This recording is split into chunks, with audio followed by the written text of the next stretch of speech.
Because the pathology uses our fears and our hurts to control us. Now, how does it do that? How does it get to control us? We deny our feelings. It's simple. We have to deny our feelings to survive. We're hurt the day we're born.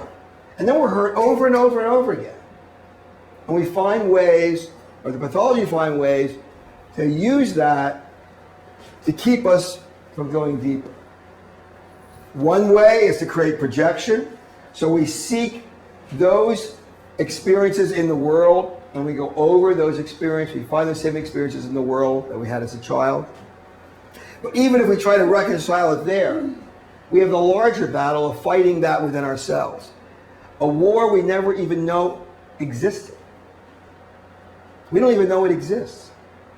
Jung talks about it, but to actually encounter it in yourself, the dreams are excellent because they will show you when you're ready, as you move through the work, when that is. Because when you're identified with your old patterns, the pathology doesn't have to jump out and say, you know, I'm evil, I'm dark, I'm going to control you, I'm going to keep you from the deeper will of the divine, because you're already playing into it. You're doing everything it wants you to do already, so it doesn't have to do anything.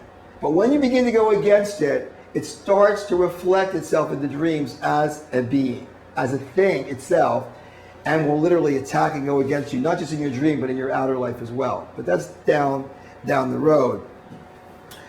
So that's basically the different layers. And in Gym, there's some players here. We're going to all set up the string in about a minute. And these are the players in Jim's dream. Jim has a boy. It's in his dream. 7, is it? 6 age? Yes, 7 or 8. Mm-hmm. And he doesn't do a damn thing. Because he's so deeply buried in Jim's psyche, all he can do in the dream is kind of be on the side and watch as Jim goes through his stuff. But he's there. And that's really cool because some kids are damaged. Some kids have acid running down their faces. Some of them are thrown away in garbage heaps in dreams. My own was dead. And I had health problems associated with it. So your child's nice. It's great. It's sitting there. Just doesn't get to play, doesn't get to do anything, but it's there. And you had another fella in your dream, which we call Animus. Now, Animus is an archetype like the anima. It's a male version, the anima is a female version, and they work together. They have different roles, but they work together. They're actually one being. They have a penis and a vagina.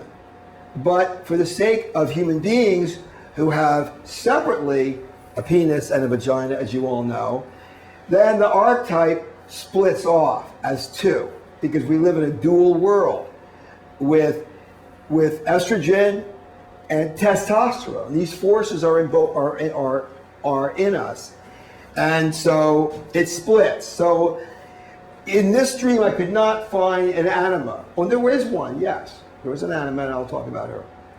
But the animus had the strongest play in the dream. Okay, we'll talk about that later. So he was there. So the boy, which is the soul, and souls can be girls and boys. It happened to be a boy. And you can be a man and have a girl soul, because souls are again hermaphroditic. They're both. We both have that they come in their dreams as boys and girls. So don't be identified with what you got between your legs. So the next step is that you notice you go to the next level, the unconscious, and I have here passive anger. Now, what is passive anger? Well, what is anger? It's energy. Love is energy, anger is energy, sensuality is energy, creativity is energy, joy is energy, love is energy, light is energy. Anger is energy, so it's not necessarily a bad thing. But when it's passive, it means it's repressed. It means, that's why I put a box around it. It's repressed. It can't get out. And the boy has a linkage to it. Everybody see boys that are mad? Angry boys? All boys are angry. They get to be. girls too, but in this case, he doesn't get to be man. So he's repressed under the passive anger. Then as we go up to the next level, we have projected anger. And what is that? Well, if you have all this energy, Jim, this passive rage, what do you think is going to happen to it?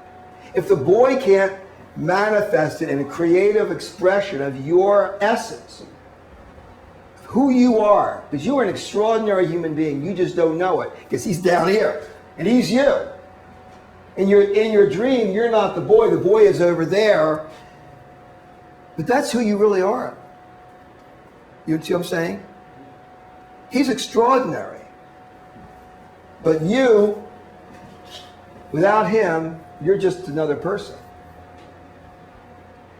People might find you extraordinary, or they might not, but without him, you're not who you are.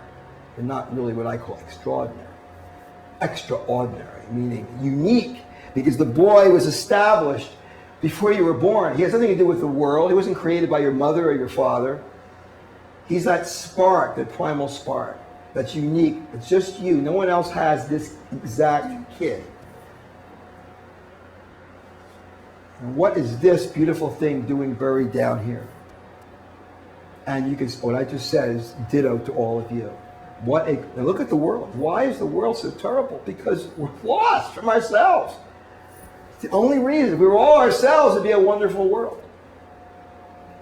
No wonder we dream, because the psyche is trying to get us awake to ourselves. Well, when it's projected, that's where the unconscious and the world come into play. Because there has to be a way to let this out. And since the boy can't let it out as whatever his essence is, it comes out in what we call a pathological way. In other words, it becomes sick. You follow me? Anything that is not coming out of the core of the child's self is sick. Even if everybody thinks it's cool, it's still sick, because it's disease. It's not who you essentially are. So, it gets projected, and you have major issues with your mom, which we won't be talking about. But it adds to the projection onto women, because one of your big things is women. And so out here, I know I wrote it weird.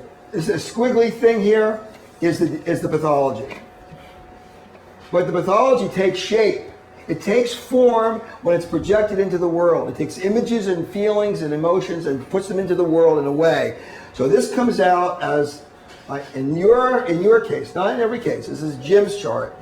I have a moon and I have Venus. They're both aspects of women, mothers and lovers.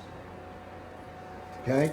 So the demon uses certain women in the world to capture you. But my man, you're already captured. So this is redundant. Most of us are living lives of redundancy. It's already happened. We may pull our hair out if we don't like what's going on and rail against the world and want to find things to change and seek help. But it's already happened. And just being played out ad nauseum in the world over and over and over again. That's how you know you're in trouble. You see the same pattern over and over again. You know something's wrong. So that's all I want to say about this. Is there any questions? So let's set it up. Jim, if you'll come front and center.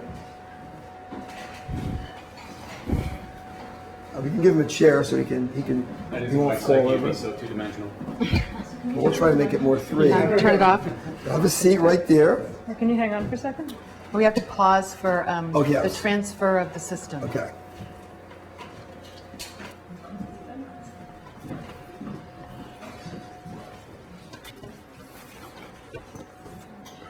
These are Jim's dreams.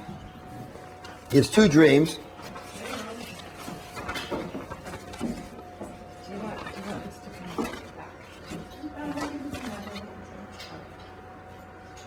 He calls one dream an angry dream. Right? It's okay. It's okay. I'm just talking.